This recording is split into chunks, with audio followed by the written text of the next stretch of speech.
ঘটনা সেখানে ঘটেছে।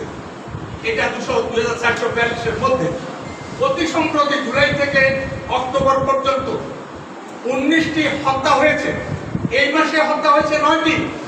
প্রত্যেকটি হত্যা, গলা কাটা, তাদেরকে রাস্তায় ফেলে দেওয়া, তাদেরকে রাস্তাতে অ্যাটাক করা। আমার কষ্ট হলে এগুলিকে আমলে না হয়, এগুলি কারোর জন্য দেশের সকলের ভিতরে যেন এই অনুভূতিটা কাজ করে।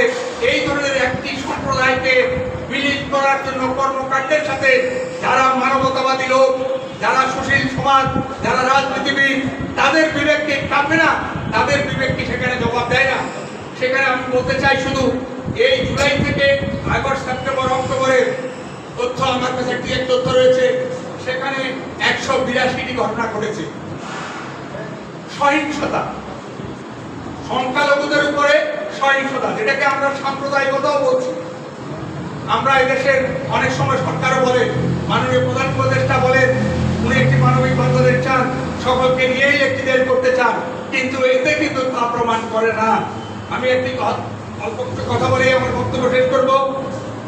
এখানে এই 4 মাসে 19টি হত্যা, 10টি ধর্ষণ, 37টি মন্দিরে হামলা, ভাঙচুর, ধর্ম মানার জন্য 11টি। আপনি জানেন, সামান্য কিছু হইলে ধর্ম মানা করে তাকে ধরে নিয়ে জেলে হাজতে ঢুকিয়ে দিচ্ছে, আর কিন্তু তাকে বাহির করার কোনো প্রক্রিয়া এই দেশের আইন তার পাশে দাঁড়াচ্ছে না। কিন্তু কখনো ধর্ম মানা চলছে। আমরা একটা ইনস্টান্সের ধরনের দেখি না যে একটি দৃষ্টান্তমূলক শাস্তির আওতায় নিয়েছে। আদিবাসীদের উপর এটি আর একটি ভয়াবহ দিক। সারা বাংলাদেশে যে আদিবাসী, যে বিভিন্ন জায়গাতে আদিবাসীরা রয়েছে, সে পাহাড়ি বা সমতল আদিবাসীরা, তাদের উপরে এই সম্প্রতি এই 4 মাসে কিন্তু 11টি ভয়াবহ ঘটনা ঘটেছে। জমি দখল থেকে আরম্ভ করে তাদের উপর নির্যাতন, নিপীড়ন। 45টি হামলা হয়েছে, চিন্তায়, ডাকাতি, এই ধরনের। জমি দখলের জায়গা হয়েছে 18টি, অপহরণ হচ্ছে 6টি এবং অন্যান্য 8টি। আমি আর কথা আপনাদের বাড়াতে চাই না, শুধু একটা জিনিস চাই, আসুন সকলে মিলে এদেশকে ভালোবাসি।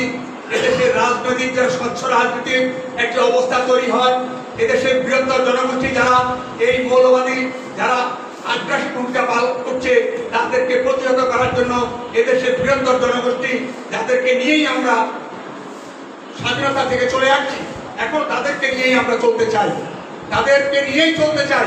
এদেশের বৃহত্তর জনগোষ্ঠীর মন্ত্রী সম্প্রদায়ের আমরা মনে করি সকলেই কিন্তু কতিপয় কিছু লোক ছাড়া সকলেই অসাম্প্রদায়িক। সেই সকল দিক থেকে সকলকে মিলে একটি সুন্দর বাংলাদেশ আমরা বিনির্মাণ করব।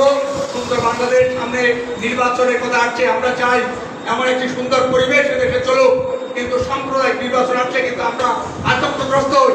সেই ধরনের আতঙ্কগ্রস্তের কোনো অবস্থা যেন তৈরি না হয়। এখানে অন্যান্য বিশেষ করে বিজন গান্ধী সরকার উপস্থিত হয়েছেন। আমাদের অত্যন্ত একটি রাজনৈতিক দলের অত্যন্ত গুরুত্বপূর্ণ দায়িত্বে রয়েছেন এবং বাংলাদেশ হিন্দু বৌদ্ধ কল্যাণ বোর্ডের চেয়ারম্যান দায়িত্ব পালন করছেন। এখানে জবর পরিষদের সভাপতি রয়েছেন, এখানে রয়েছেন ঐক্য পরিষদের সভাপতি ডক্টর দীপচন্দ্র ভৌমিক এবং আপনার সাংবাদিক।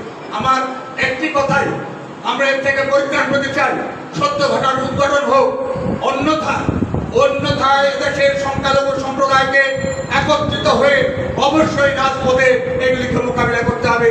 দেশ থেকে সুন্দরভাবে বিনির্মাণের জন্য, একটি স্বাধীনতার সার্বভৌমত্বকে রক্ষা করার জন্য, স্বাধীনতা এবং সেই মুক্তিযুদ্ধের চেতনার বাংলাদেশকে সুন্দরভাবে চালিয়ে নেওয়ার জন্য আমাদেরকে সকলে মিলে কাজ করতে হবে। প্রিয় সাংবাদিক বন্ধুগণ, আপনারা এই ধরনের সহিংসতার সত্য ঘটনাগুলিকে উদ্ঘাটন করুন।